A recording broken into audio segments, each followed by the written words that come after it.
अज्जू भाई और राइस्टार दोनों जिगरी यार थे। दोनों इतने गरीब थे कि हर दिन गांव के बाहर भीख मांगते और हर शाम साथ साथ घर लौटते। उन्हें देखते ही गांव वाले तंज कसते। देखो देखो, दो गरीब दोस्त आ गए। यह सुनकर दोनों उदास हो जाते। रात भर सोते नहीं, बस यही सोचते रहते कि इस गरीबी से छुटकारा कैसे मिले। कोई रास्ता नहीं सूझता। एक शाम हमेशा की तरह लौटते वक्त ठंड जोरों पर थी और अंधेरा भी होने वाला था। अचानक उनकी बाइक खराब हो गई। दोनों ने बहुत कोशिश की, लेकिन बाइक ठीक नहीं हुई। रात हो चुकी थी, इसलिए वे छुपने की जगह ढूंढने लगे। ढूंढते ढूंढते वे काफी अंदर जंगल में चले गए। तभी अज्जू भाई की नजर एक अजीब सी चमकती चीज पर पड़ी। दोनों उसके पास गए तो देखा वह एक सोने की खदान थी। दोनों की आंखें फटी की फटी रह गईं। वे खुशी से उछल पड़े और जोर जोर से नाचते हुए बोले, हम दोनों तो अब बहुत अमीर हो गए। उन्होंने खदान से थोड़ा थोड़ा सोना उठाया और जाते वक्त दरवाजे पर एक बड़ा सा पत्थर लगा दिया ताकि कोई चोरी न कर सके। उस दिन के बाद दोनों की जिंदगी पूरी तरह बदल गई। दोनों ने मिलकर एक बड़ा सा कार शोरूम खोला जहाँ सिर्फ सोने की कारें बेची जाती थी। बड़े बड़े अमीर सेठ उनकी दुकान पर आते और महंगी गाड़ियां खरीद कर ले जाते। यह सब देखकर दोनों बहुत खुश होते थे, लेकिन उनकी खुशी पर एक शख्स की बुरी नजर थी। गांव का सबसे खतरनाक गुंडा माफिया टाइटन। एक दिन जब माफिया टाइटन गांव के बाहर से लौट रहा था, उसने अज्जू भाई और रायस्टार को सोना ले जाते देख लिया। उसी दिन से वह रोज उस जगह सोना ढूंढने जाने लगा, लेकिन उसे कुछ भी हाथ नहीं लगा। परेशान होकर उसने एक खतरनाक प्लान बनाया। एक दिन जब रायस्टार सोने से गाड़ियां बना रहा था, अचानक सोना खत्म हो गया। वह जल्दी से अज्जू भाई के पास गया और बोला,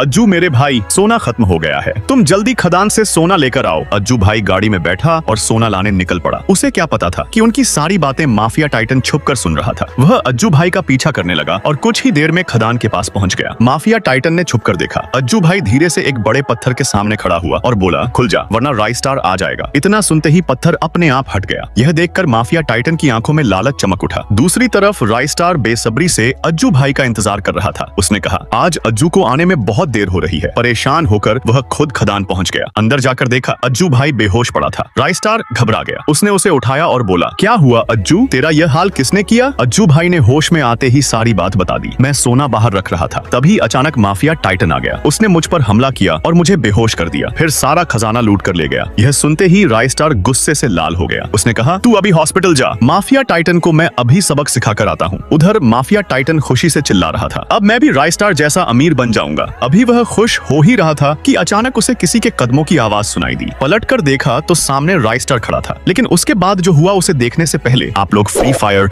और पबजी में से किसे पसंद करते हो? फ्री फायर को पसंद करने वाले सभी लोग वीडियो को लाइक करके चैनल को भी सब्सक्राइब कर लो और कमेंट में फ्री फायर के लिए लाल दिल जरूर से भेज देना। देखते हैं कितने लोग फ्री फायर को सच में पसंद करते हैं। रायस्टार गर्जा, माफिया टाइटन, आज तेरा आखिरी दिन है। इतना कहकर रायस्टार ने वहां एक स्मोक बम फेंक दिया। पूरा इलाका धुएं से भर गया। जब धुआं छटा तो रायस्टार जीत चुका था और माफिया टाइटन हमेशा के लिए खत्म हो चुका था।